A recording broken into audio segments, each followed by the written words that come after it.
El 10 de septiembre de 1997, en la madrileña calle de Gallur, un macabro hallazgo dentro de una caja de cartón hace que se disparen las alarmas.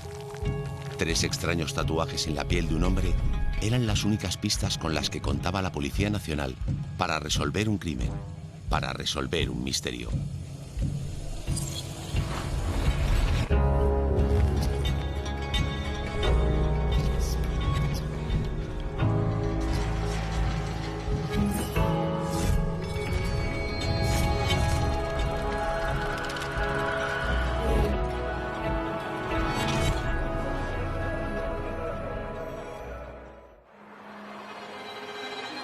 Han pasado 20 años y en el barrio madrileño de Carabanchel todavía se recuerda la misteriosa aparición de aquel cuerpo descuartizado y tatuado. Éramos unos cuantos, éramos 7 o 8 chavales y una persona que estaba en la calle empezó a buscar la basura y se encontró dos bolsas de basura negras envueltas, encintadas y todo, y vino, nos llamó. Y 2 amigos míos y yo fuimos a la basura con unos palos muy grandes, empezamos a dar hasta que la bolsa ya se rompió y ya empezó a salir un olor que estaba para atrás, que estaba para atrás. La pasada semana, los vecinos de la madrileña calle de Gallur miraban asombrados un extraño paquete que se había encontrado en un contenedor de basura. Bueno, pues yo en aquella época, pues por el H o por B, pues estaba enganchado, ¿sabes? Y a ver, un toxicómano, pues ¿qué hace? Pues mirar en un cubo, mirar en otro, y abrí la tapadera y había una caja. Rompí la caja y había una bolsa azul muy grande. Entonces cogí, la toqué y noté como un perro, o no sé, no lo que era. Y cogí yo, rompí la caja y rompí la bolsa. Y al romper la bolsa vi como un brazo torcido, pero yo creía que era cordero porque no tenía vello, ¿sabes? Entonces digo, ¿y esto qué es? Y rompí un poco más la bolsa, ¿no? Entonces ya me olió un poquillo mal y tal, ¿no? Cuando los agentes llegaron al lugar de los hechos, encontraron algo espeluznante. Dentro de la caja, separados en bolsas de plástico, había un cadáver humano. En una bolsa se hallaba el tronco y en otra las extremidades. Y con la porra y un dedo rompió el agente la bolsa y vio que era lo que es un tronco y un brazo de un cuerpo. Entonces el policía lo primero que hizo, se echó para atrás corriendo y dijo, fulano, llama al juez, dice, tú no te muevas de aquí. Digo, no, yo no me muevo de aquí. No se encontraron ni las manos, ni los pies, ni la cabeza, sencillamente para evitar la identificación del cadáver. La cabeza es fundamental en la identificación fisionómica y las manos son fundamentales en las identificaciones decadactilares. Esta es la razón por la cual el autor de los hechos escondió estas partes del cadáver. Vinieron 2 o 3 señores con guantes y con unas pellizas y unas chaquetas largas y sacaron la bolsa. Y vieron que era, pues, una pierna en un lado, otra pierna en el otro lado, un brazo en el otro lado, otro brazo en el otro lado y sin cabeza. Los vecinos están observando esta escena aterradora mientras los investigadores intentan encontrar precisamente esas partes que faltan de este cuerpo y que posiblemente servirían para intentar llegar a quien ha cometido ese crimen. Entonces empezó a venir gente, empezó a salir las señoras de los balcones y se hizo aquello un corro, ¿no? Y tenían que esperar al juez. Pues el barrio estaba muy exaltado, la gente estaba muy impresionada, todo el mundo hablaba del hallazgo de este cadáver en ese contenedor. Y bueno, al principio llegaron los policías de seguridad ciudadana y no acotaron, no perimetraron la zona, no establecieron ese cordón de seguridad que le suele montar en esos primeros instantes, y toda la gente se asomaba. Y bueno, ya llegó el grupo de homicidios especializado en este tipo de casos, llegó la brigada de policía científica, se estableció el cordón de seguridad, la gente se echó para atrás. El barrio se escandalizó porque la verdad se ha dicho de que como el cuerpo lo sacaron y lo dejaron ahí entre los 2 árboles que había aquí, entre los 2 árboles, ahí sacaron el cuerpo, los cubos estaban ahí, y entonces sacaron el cuerpo y al abrirlo fue cuando se vio el torso de... Y lo vi, pero me metí para adentro. Porque tenía entonces mi hijo pequeño, era muy pequeño, lo que no quería era que lo viera. Yo me tiré un año sin dormir porque tenía yo cerrados los ojos y veía lo que es el tronco, si los brazos, si las piernas y si la cabeza. Estuve pasándolo fatal, un año y medio durmiendo con mi abuela porque no podía dormir solo. Y con la luz encendida porque es que lo tenía ahí. Al principio se hablaban cosas, bueno, pues exageradas, diciendo que había sido alguien del barrio que le habían matado por venganza, que podía haber sido alguien de los grupos de etnia gitana que pululaban por la zona. Se hablaba de que podía ser un ajuste de cuentas, de una secta, de yo qué sé. Es que creo que le cortaron podían los dedos y donde tendría huellas, me imagino, no sé, la cabeza. Entonces se dijo que fue un ajuste de cuentas. Pero claro, no sabíamos ni quién era. Podía haber sido uno que viniera de otro barrio a comprar, no pagó, lo que fuera, porque aquí hemos tenido hasta tiros y hemos tenido de todo. Había mucha gentuza por este calle, sí. Había en esta parte de donde estamos nosotros, donde está el campo de fútbol, está todo de chabola, de gente viviendo ahí con caballos, con drogas, vendiendo drogas y había mucha gentuza ahí, sí, y era una calle muy peligrosa. La principal duda de los investigadores era saber si la víctima pertenecía a ese barrio o si por el contrario habían abandonado el cuerpo ahí para confundirles y alejarles del lugar real de procedencia del mismo. Algo que a lo largo de los años ha llamado la atención de los investigadores que se han acercado a este caso es el silencio de los vecinos de este barrio donde se encontró el cadáver. Yo parto de la idea de que un suceso de este tipo genera una conmoción social tremenda. Es decir, es lógico que si a la puerta de tu casa se ha encontrado un cuerpo mutilado, con además una serie de elementos que llevan a pensar que podría, ¿por qué no estar metido en alguna agrupación de corte satánico? Lo normal es que la gente no hable, que se calle. Pero sí es cierto que se barajó la posibilidad de que la gente se callase porque sabían quién o quiénes eran los asesinos y, por supuesto, porque los temían como nadie. Los agentes iban descartando opciones para identificar a esta persona y el silencio del barrio no ayudaba en esta labor.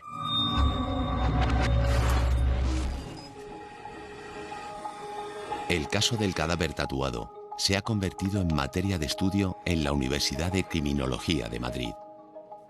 En el caso del hombre sin rostro de Carabanchel, de 1997, nos encontramos en un contenedor de basura un cuerpo mutilado. Estaba mutilado porque le faltaba la cabeza, le faltaban las dos manos y también le faltaban los pies. La única forma de identificar al muerto era encontrar su cabeza o disponer de las huellas dactilares. Por eso había que encontrar los dedos, las manos o su cabeza.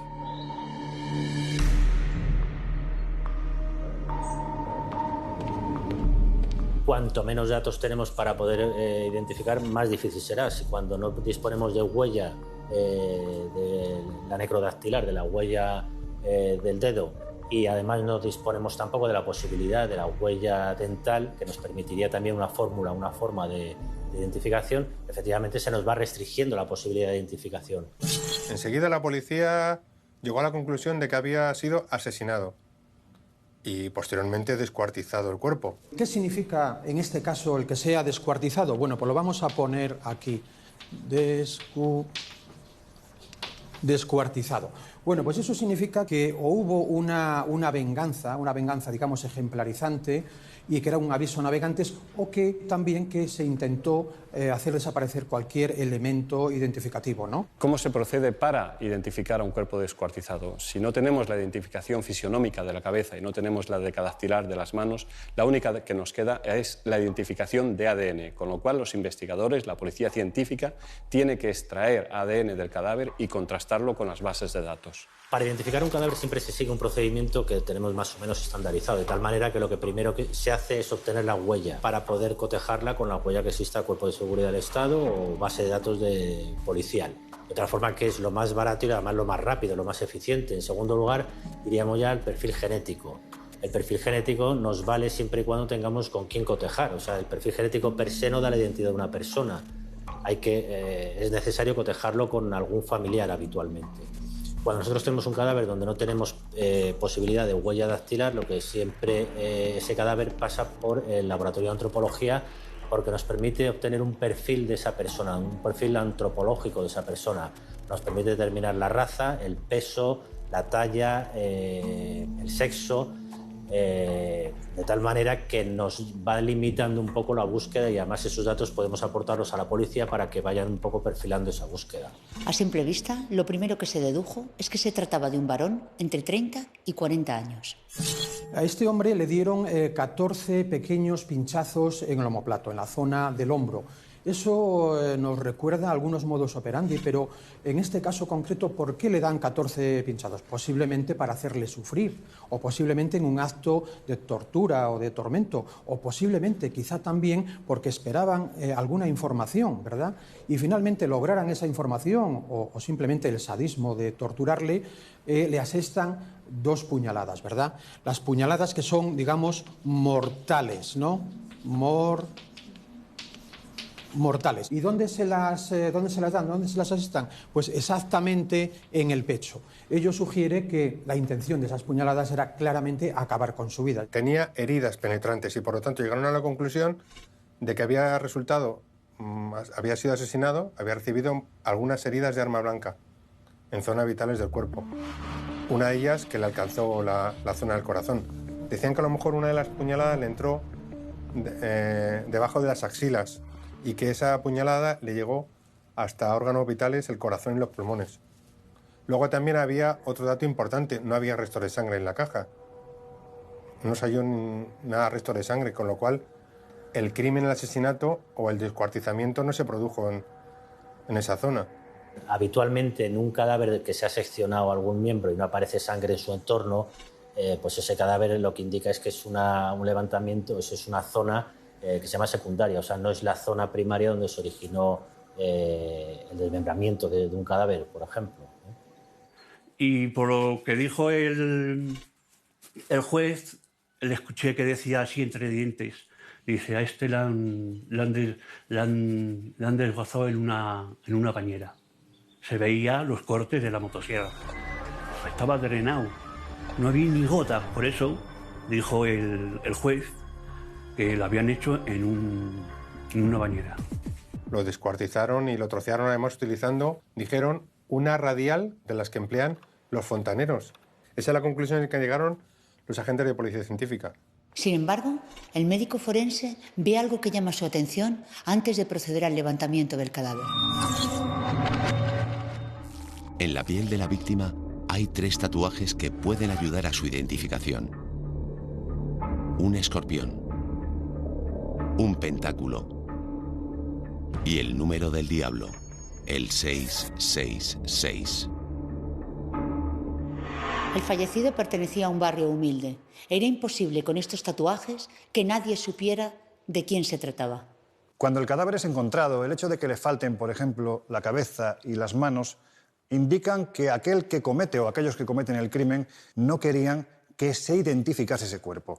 Pero claro, si esto es así, hay que decir que fueron un poco chapuzas, porque se dejaron elementos claves para llegar a la resolución del caso, como eran esos tatuajes que aparecían en el cuerpo. En aquel momento trabajo como reportero para la revista Enigmas y me pongo a investigar qué es lo que ha ocurrido, porque la policía, según las primeras informaciones que hay, no solamente encuentra una caja con un cuerpo descuartizado, sin cabeza y sin brazos, sino que aparecen 3 tatuajes. Y 3 tatuajes muy significativos relacionados con el mundo o el campo del misterio, de lo enigmático.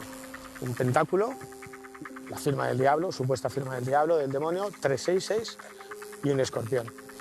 Son muy significativos porque quien se tatúa y dónde se tatúa son claves para el suceso o para desvelar claves de este suceso.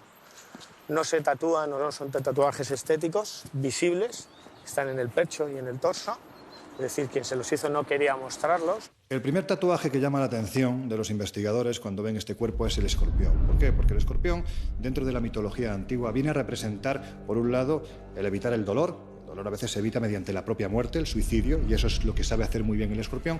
Y por otro lado, para cortar la entrada de espíritus malignos. Pero tiene otra lectura. El escorpión es un insecto que cambia de piel 6 veces en su vida, es decir, muere y renace. Quizás esto es lo que quería representar aquel que se puso ese tatuaje, es decir, muero de una vida, renazco a otra. ¿A qué vida? Tenemos que seguir leyendo los tatuajes. El pentáculo es un símbolo que te muestra magia negra o magia blanca en función de las aristas de las estrellas. En este caso tiene las aristas hacia abajo, con lo cual es magia negra. Los símbolos que hay en el interior de ese pentáculo también nos dan pistas. Está el alfa y el omega, el principio y el fin. Un poquito más abajo, sobre su pecho, se encuentran un pentáculo dentro de un círculo. Es un símbolo puramente satánico y quizás el más satánico de todos, el 666, que es el número de la bestia.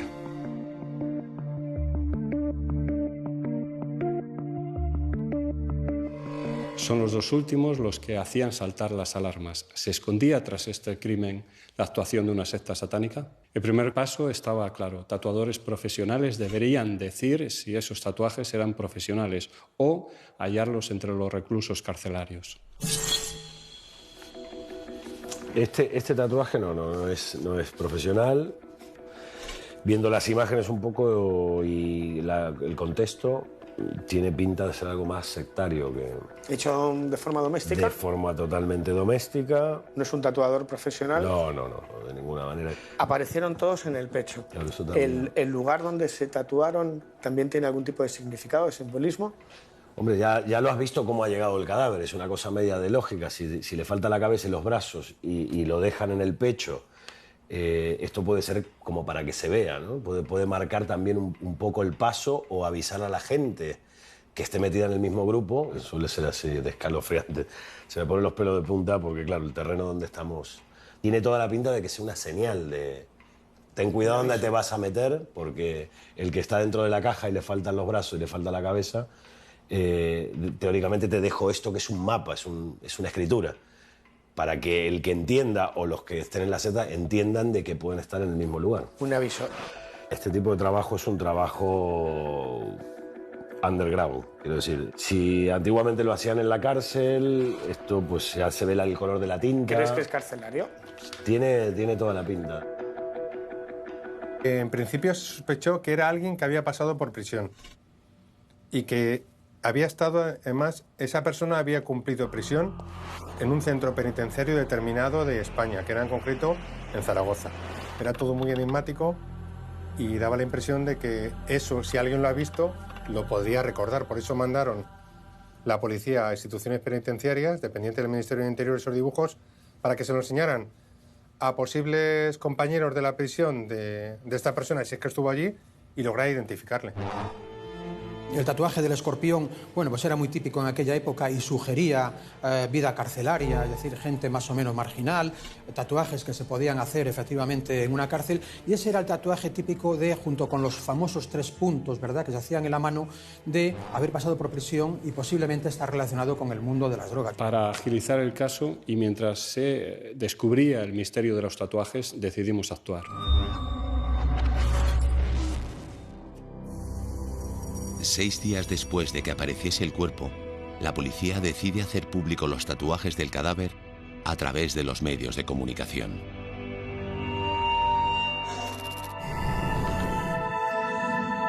Dos tatuajes, un escorpión de tinta azul sobre el hombro y un extraño símbolo esotérico pintado en el pecho, son las principales pistas con las que cuenta la policía para solucionar un misterio, para atrapar a un asesino. Para resolver este caso era absolutamente necesaria la colaboración ciudadana. Solo un conocido de la víctima podía aportar información relevante. No era algo habitual, por eso sorprendió mucho en aquella época que la policía divulgase los tatuajes. O sea, que todo el mundo pudiese ver el tatuaje tan enigmático que tenía ese hombre y la estrella de 5 puntas que tenía al lado. Es algo que sorprendió porque la policía suele ser recelosa, suele actuar con mucho sigilo en ese tipo de investigaciones, pero llegaron rápidamente a la conclusión de que iba a ser muy difícil identificarlo y que quizás alguien podía contribuir a la identificación de ese cadáver divulgando esos tatuajes que que además al principio se relacionó a este hombre con alguna secta satánica. Tras hacerse públicos los tatuajes, recibimos un centenar de llamadas, el 90% sencillamente eran bromas. Solo 2 llamadas anónimas captan la atención de los investigadores. Una de las llamadas se realiza a la redacción del programa Buscados con Cargo, de Televisión Española. Encontró una caja de cartón que contenía los restos descuartizados de un hombre, sin manos con las que poder cotejar las huellas digitales. Tan solo unos tatuajes pueden aportar pistas para resolver la identidad de esta persona. Hubo varios programas de televisión que abordaron este tema y uno de esos programas, precisamente de Televisión Española, tenía un teléfono para atender llamadas de personas. En estos días se ha especulado muchísimo sobre el caso. Era el año 97, llevábamos apenas un mes con las grabaciones y con nuestras colecciones de crímenes y tal, y entonces recibimos una llamada anónima que venía desde Zaragoza. En este caso parecía que tenía avisos de ser real y una llamada consistente porque dio unos datos que la policía no había hecho público. La investigación, el principal foco de investigación, se centra en la llamada recibida en el programa de televisión. Eso nos podía ayudar a ir cerrando el círculo. Y una de esas llamadas anónimas dijo que esa persona, sin identificarse el comunicante, que esa persona había estado cumpliendo prisión en Zaragoza. No se quiso identificar. En aquella época esa llamada tampoco se pudo registrar, no se pudo localizar a ese comunicante y la vía de investigación que utilizó la policía en este caso era intentar lo que hemos comentado, que se descubriese si alguien de esa prisión de Zaragoza pudo haber visto a esa persona en el centro penitenciario. La autopsia revelaba que la víctima había muerto a las 2 de la tarde del mismo día en el que se encontró. El cuerpo apareció en torno a las 6 de la tarde. Por eso los investigadores trazan un radio de 300 kilómetros en torno a la calle Gallur, que es el recorrido que se puede hacer en 3 horas. Zaragoza se encontraba dentro de ese perímetro. Sí tuvieron una chispa, yo creo, de esperanza, por eso se movilizaron y se marcharon a Zaragoza, que era el único hilo conductor que había. El cadáver apareció dentro de una caja de cartón que era el embalaje de un frigorífico. Ese código de barras que aparecía en esa caja de cartón situaba a la policía en Zaragoza. Supuestamente ese frigorífico fue vendido en Zaragoza, lo que había supuestamente el frigorífico que había dentro de esa caja de cartón. Y por lo tanto se sospecha que quizás los que acabaron con la vida de este hombre y luego lo descuartizaron, a lo mejor cometieron el crimen en Zaragoza. Pero instituciones penitenciarias informó que no tenían conocimiento de un sujeto que hubiera ingresado en prisión con estos tatuajes.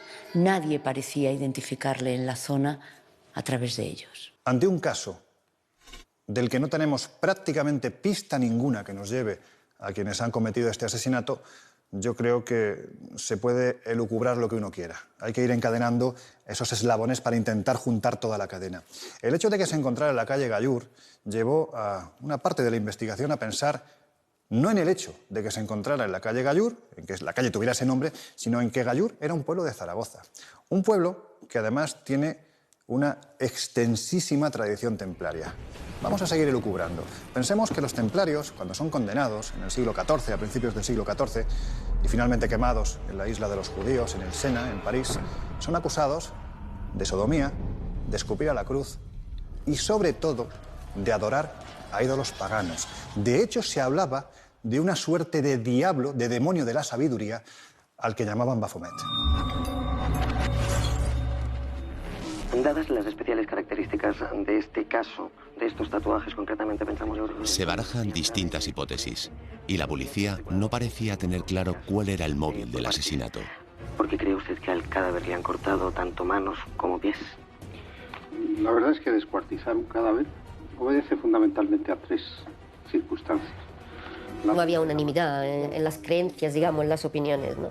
Unos opinaban, pues eso, que era pues una secta satánica, clarísimamente, que eran los que más se inclinaban era por ahí. Pero había otros más descreídos que decían que no, que eso seguramente lo habían hecho pues para disimular y para llevar a error a la policía. Ahí estaban avisando. No se sabe de qué, pero había un aviso. Claro, esto es un poco la pescadilla que se muerde la cola, pero es que para saber quién es la víctima, fundamentalmente tenemos que saber el motivo por el que ha sido asesinado. En ese momento de la investigación, la policía trabajaba sobre 3 hipótesis que explicaban las causas del crimen. Bueno, la primera hipótesis que barajamos es la de la venganza. Es decir, una venganza que podemos, teniendo en cuenta el modus operandi, definir como ejemplarizante. ¿Por qué ejemplarizante? Bueno, porque si simplemente se trata de acabar con la vida de alguien, se le da un tiro o se le asestan unas puñaladas y nada más. Pero aquí había un acto de ensañamiento, ¿verdad? Esto se asemeja más a la cultura mexicana o colombiana, ¿no? La corbata colombiana o ese tipo de cosas que te mandan y después te explican que tengas cuidado con tu mamá y con tu papá porque si hablas de esto, al final se llevan a todos por delante, ¿no? Entonces es muy posible que estemos ante una venganza ejemplarizante con aviso a navegantes. ¿Por qué aviso a navegantes? Bueno, esto nos recuerda un poco el tema de los narcos mexicanos, ¿verdad? Incluso en Madrid, la famosa banda de los Tigres de Arcanque, no solamente mataron a uno de sus socios de la banda, sino que le mutilaron precisamente para que su propia banda o las bandas rivales, no se sabe, tomaran ejemplo de ello, ¿no? Esta es la primera hipótesis, es decir, la venganza.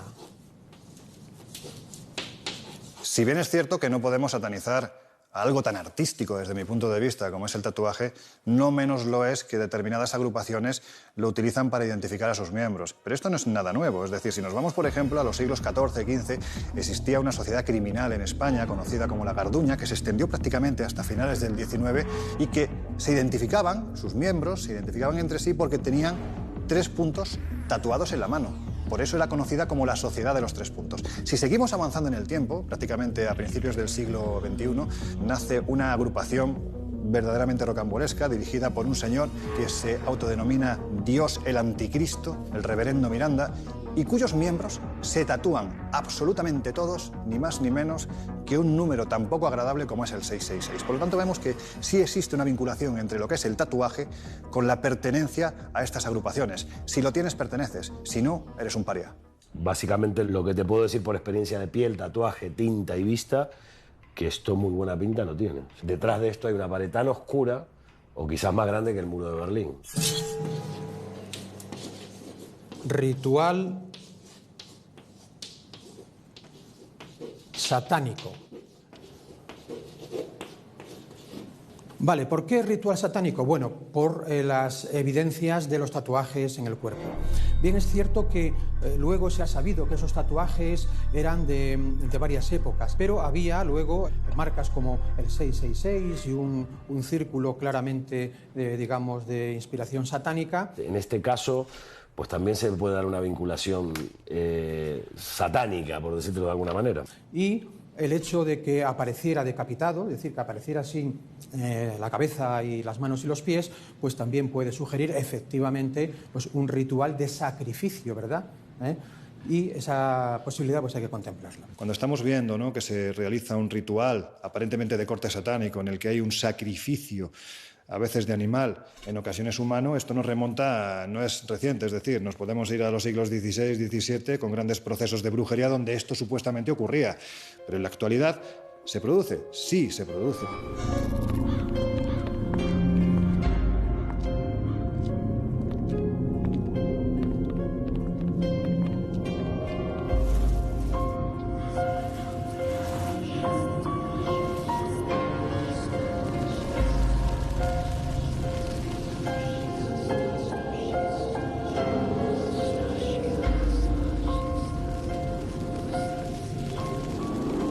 Que distinguir entre lo que es el satanismo ramplón, que va al rito, que precisa de la sangre para conseguir un objetivo, y lo que es la parte filosófica y posiblemente más positiva, que es el luciferismo. Porque el satanismo al final es, digamos que, la parte dura, el mamporrero. Cuanto más sangre mejor, cuanto más sacrificio mejor, porque es la forma de encauzar a aquella persona que ha entrado en el colectivo hacia donde nosotros queremos encauzarlo, que no es adorar a un demonio, es el control mental y el lavado de cerebro de esa persona. Poco a poco, la hipótesis del rito satánico comenzaba a tomar forma entre los investigadores. No había evidencias, pero sí indicios de que algunas sectas satánicas actuaban en la clandestinidad. Aquel cuerpo tatuado y descuartizado era un mapa que conducía a un territorio oscuro y macabro. Los tatuajes de este hombre son claramente, al menos dos, de inspiración satánica, ¿no? Esto, dentro de lo malo, está hecho con tinta, pero hay muchos casos que lo pueden hacer, que yo he visto también en pieles, cortarlos con cristal o hacer un tipo de escarificación, hacer el mismo dibujo con una gilet, llenarlo de ceniza, incluso de tabaco, cigarro, de una vela, de para que ritual, incluso. eso mismo, para que eso se infecte y tome un relieve, y en vez de hacerlo con tinta, hacerlo directamente con los cortes en la piel, ¿no? Y esa misma sangre también se ritualiza, porque estos rituales al final le tienen que dar de comer a algo. En este tipo de rituales satánicos come la entidad maligna. La entidad maligna. En aquellos años unas 20 sectas satánicas actuaban en España, de las cuales 2 estaban en Madrid. Eran adoradores del anticristo que se reunían más o menos una vez al mes para invocar al demonio. Todo lo relacionado con el satanismo siempre ha llamado la atención de determinados sujetos y de determinados colectivos sociales. Solo por transgredir, romper con las normas establecidas, son muchos los que se dedican a la adoración del Satán, a la práctica de misas negras, al ocultismo y a investigar todo lo relacionado con el satanismo. ¿Cómo entender el satanismo? A partir de los 90 hay un boom dentro del satanismo, que seguramente todo el mundo lo recordará.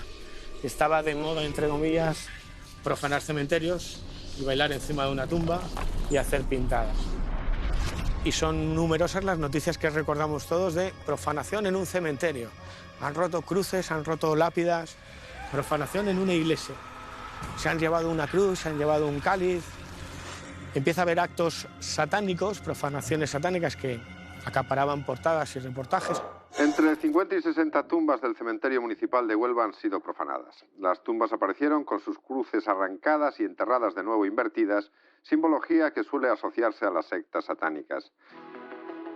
Hola, buenas noches. A las puertas del siglo XX, ante la incredulidad de muchos, el temor y el asombro de otros, el satanismo y la magia negra vuelven a estar de plena actualidad. En la década de los 90, según el registro de asociaciones culturales del Ministerio de Cultura, precisamente, había aproximadamente unas 320, 350 agrupaciones que se podían considerar sectarias. Esto no quiere decir ni que fueran destructivas ni que fueran satánicas.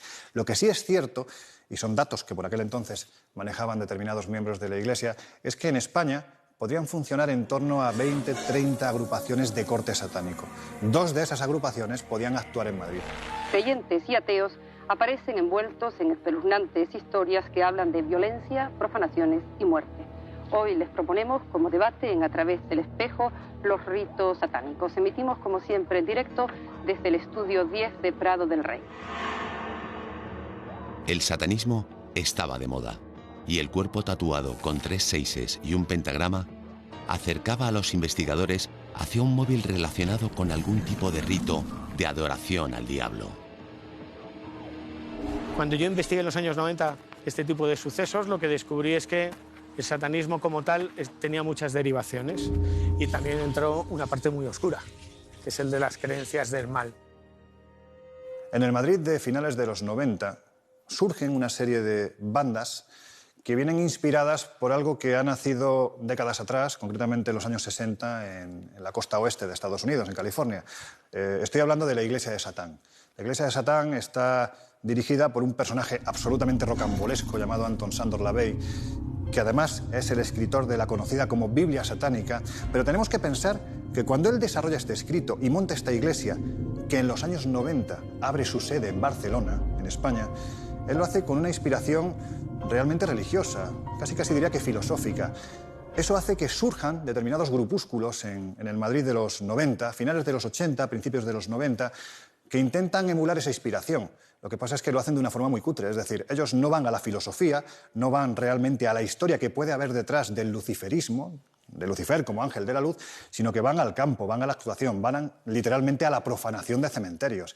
Y esto es lo que hacen. Es decir, esto podría haber hecho que esos grupos se hubieran abierto un poquito más, hubieran mezclado la filosofía con la actuación de campo y podríamos llegar a grupos satánicos verdaderamente peligrosos.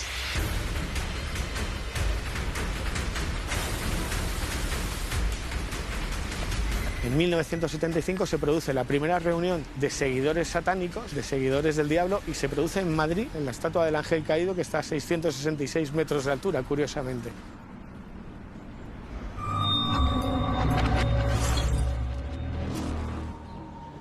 La pista del rito satánico conduce de nuevo a los investigadores hacia Zaragoza. Exactamente al cementerio de Torrero, donde se habían producido en esos meses varios actos vandálicos con profanaciones de tumbas. La policía sospecha que estos asaltos a cementerios podrían estar relacionados con el crimen del hombre sin rostro de Carabanchel. ¿Qué pasó cuando vino la policía a investigar el caso? ¿Recuerdas si se llegó a saber quién había podido ser, si se llegó a detener a alguien? Recuerdo que hubo una persona, una señora mestiza, que al ver a los policías pues procuró evitarlos, en fin, caminando deprisa o echando a correr, y los siguieron y, en fin, la pararon, en fin, y hablaron con ella y no sé en qué quedó la cosa. ¿Usted recuerda aquella época y qué es lo que ocurrió? Sí, descubrimos, los enterradores nos vinieron a dar cuenta de que habían descubierto unas pintadas, como no se habían visto antes, en las paredes de una manzana de nichos, de la manzana 1. De esa clase eran pintadas extrañas, con 666 y signos, en fin, raros, cruces invertidas y cosas de esas, cosas que no habían visto hasta entonces, nos dieron cuenta, las mandamos eliminar, borrándolas. Pero a cuestión de una semana o dos se volvieron a reproducir los mismos hechos. Entonces observamos lo mismo, así que dimos cuenta a la policía y ellos establecieron una vigilancia hasta que se borraron y se dejaron de producir. ¿Y recuerdas si, además de las pintadas, hubo profanación de tumbas? Donde se dieron las pintadas, que se dieron en unas manzanas de nichos, en una manzana una en concreto, no se realizaron actos de esa índole, pero en otros lugares del cementerio sí. ¿Llegaron a llevarse cuerpos? Más que llevarse, exhumar y esparcirlos por el suelo.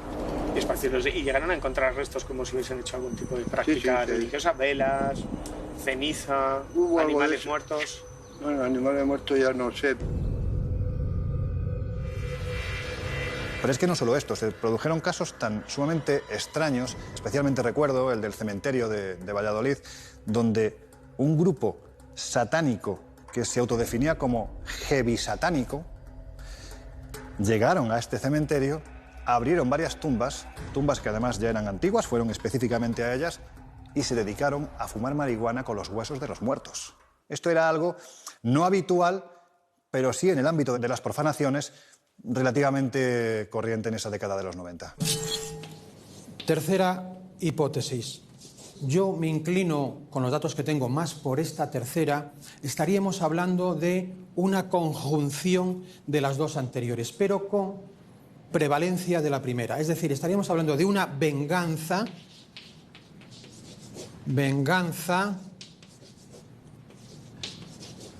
pero con matices. Una venganza posiblemente de origen de una banda criminal, relacionada quizá con el narcotráfico, muy posiblemente, fuera su propia banda o una banda ajena o rival, pero como se da la circunstancia de que el cadáver tenía esas marcas, digamos, de origen satánico, pues que tuviera alguna relación con algún tipo de secta. Resumiría con un término latinoamericano, ¿verdad?, que es el del narcosatanismo. Lo escribo. Narcosatanismo. Y lo subrayamos por su importancia. ¿Y qué es el narcosatanismo? Es la mezcla de rituales satánicos con el mundo del narcotráfico. En el narcosatanismo se utilizan rituales de palo mayombe. Son rituales que mezclan la cultura vudú, la cultura brasileña, la cultura cubana, de la santería, en la que es necesario utilizar restos de cadáveres, cuerpos humanos, y se realizan con la finalidad de favorecer el negocio del narcotráfico. La gente que quizás lleve esto no viene de un lugar o no está metido en una cosa que sea transparente. A veces hablar de esto puede traer alguna consecuencia, pero detrás de este tipo de cosas se me pone la piel de gallina. He visto, evidentemente, no lo he hecho yo, pero sé más o menos de dónde o de qué ambiente por ahí podía venir este tipo de... Y no es nada grato, ¿eh? Y detrás de esto hay gente que no está bien de la cabeza, gente enferma, pero muy mala. Este tipo de gente que lleva por ahí este tipo de escritura, ya nada más entrar por la puerta, se respira ese frío cuando entra una persona de ese lado, cuando dices, ostras. Se respira el miedo. Se respira el miedo. Y esta gente no son 4 forofos que están en un local tomando cervezas dentro. Esto es una asociación, quizás a saber los miembros que tenga dentro, no tiene pinta de ser una secta. Y bastante importante porque el tipo de ejecución y el tipo de cómo llevar cómo se presentó el cadáver suena muy mexicano, ¿no? Quizás debamos de fijarnos en 2 conceptos que a mí particularmente me resultan aterradores, especialmente cuando se fusionan. Por un lado el satanismo, por otro lado el narcotráfico. Y si tuviéramos que hablar de un personaje polémico, quizás el precursor de ese narcosatanismo, obligatoriamente tenemos que hablar de Adolfo de Jesús Constanzo.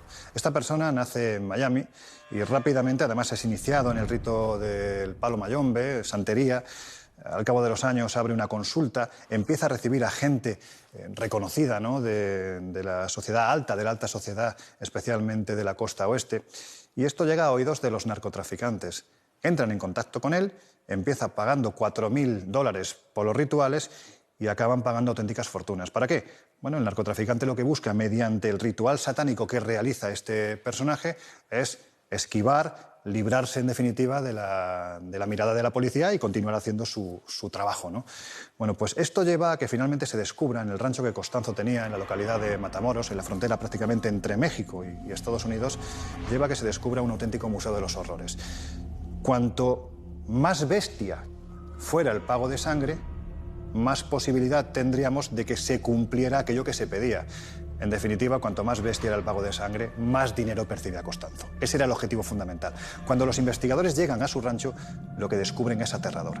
Hay botes en cuyo interior se encuentran cerebros, las víctimas han sido emasculadas, se encuentran genitales dentro de los botes, pero lo que llama poderosamente la atención es el hecho de que Constanzo ha llegado a dar una vuelta a la barbarie humana prácticamente de 360 grados, al punto de que se ha llegado a realizar corbatas con la columna vertebral de las víctimas.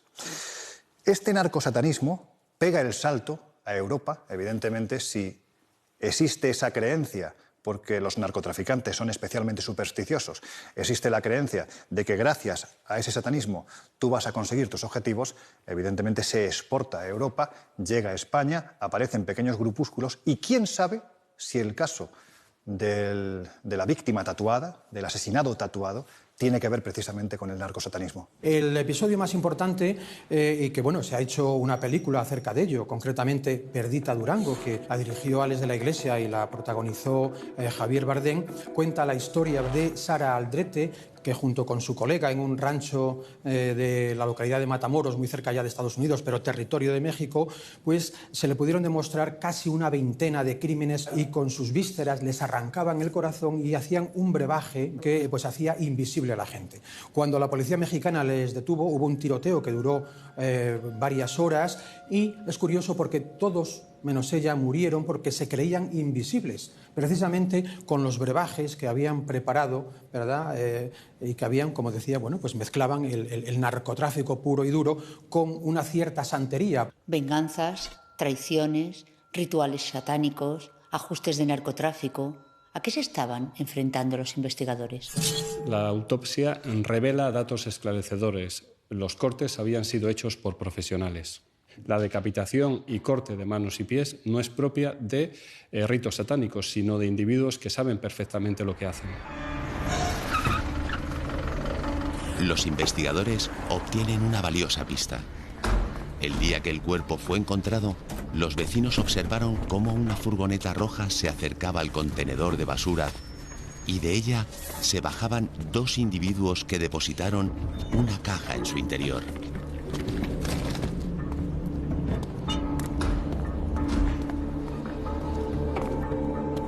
Y saltó una señora desde el balcón.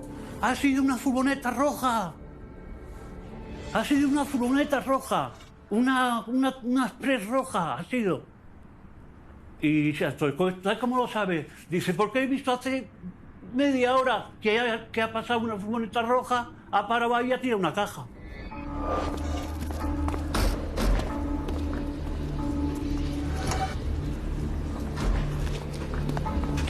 La misteriosa furgoneta roja nunca fue identificada por los investigadores, pero sirvió para cerrar el círculo sobre los posibles autores del macabro asesinato. Pese a los esfuerzos de los investigadores por identificar a la víctima, no aparecían nuevos datos que permitieran ponerle nombre. No había una denuncia y nadie parecía echarle de menos. El caso no avanzaba y 2 meses después, sin tener más datos, decidimos pedir ayuda a Interpol. El estudio antropológico reveló que se trataba de una persona de otra etnia. El juzgado de instrucción lo que hace es que insta a criminalística, a los cuerpos y fuerzas de seguridad del Estado, para que tomen muestras para proceder a su identificación, o bien con la necrodactilar, con la huella necrodactilar, o bien mediante ADN. Y en algunos casos se pide la colaboración de Interpol cuando se sospecha que es un extranjero. Dentro de las denuncias de desaparecidos no había nadie que encuadrara con estas características y empezó a barajarse la posibilidad de que fuera un ciudadano extranjero. Acerca de la identidad del hombre sin rostro hay dudas. La lógica nos lleva a pensar que sea extranjero, ¿verdad? Y muy posiblemente de origen latinoamericano. Siempre se dijo que había la opción de que muy probable que fuera una persona nacida en Sudamérica. Y siempre se especuló con la teoría de que alguien relacionado con el tráfico de drogas. También se miraron los tejidos para ver si esa persona había consumido algún tipo de sustancia y no se pudo llegar a esa conclusión. Yo creo que en líneas generales la investigación es correcta, sí. Es decir, aquí los funcionarios de policía lucharon contra grandes imponderables. Primero, la falta de arraigo de este cadáver en la zona. Y, claro, es muy importante para las investigaciones ir tirando de círculos concéntricos, ¿no? ¿Cómo se hacen las investigaciones? De tal modo que si uno no da un resultado efectivo, pues vamos siguiendo el hilo conductor hasta donde se pueda resolver el caso. Primero, por la economía lógica, ¿verdad?, en las gestiones, y porque en el círculo más próximo es donde puede haber intereses a favor o en contra, en este caso del crimen. Y se van ampliando, ¿verdad? Y si no tenía arraigo, si posiblemente era extranjero, si nadie le reclamó, si había llegado a España de un modo esporádico, si además formaba parte de un clan o de una banda o de un cártel relacionado con el narcotráfico, es incluso posible barajar la hipótesis de que podría tratarse de un correo de la droga. Bueno, no lo sabemos.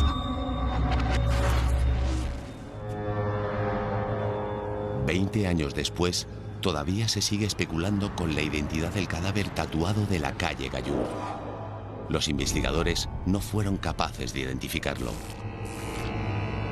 Yo creo que estamos hablando de un caso de posiblemente lo que dijo la policía de tráfico de drogas, alguien que fue ejecutado. La hipótesis más plausible en cuanto a identificación es que se trata de un foráneo, de alguien de fuera que vino a España por algún motivo determinado o no llevaba aquí mucho tiempo, porque bueno, cualquier extranjero que llega a una ciudad, toma arraigo, trabaja, hace amigos, tiene vecinos, ¿verdad? Y con esas marcas tan importantes, con esos tatuajes, pues verdaderamente en el caso de un español tendría que haberse conocido ya cuál era su identidad. ¿Fue el cuerpo tatuado víctima de un ritual de narcosatanismo? No lo hemos llegado a averiguar. De todas formas, el caso ha prescrito. Han pasado más de 20 años y si se hubiera ahora descubierto a las posibles personas relacionadas con estos hechos o con este supuesto crimen, pues quedaría impune, porque han pasado más de 20 años, se ha prescrito el caso. El hombre sin rostro apareció desmembrado, sin cabeza, ni pies ni manos. Tenía el cuerpo tatuado con 3 seises, un pentáculo y un escorpión. Nunca sabremos la identidad de aquel hombre de la calle Gallur, tampoco del autor del crimen. Lo que sí sabemos es que alrededor de su muerte se cierne la sombra del misterio.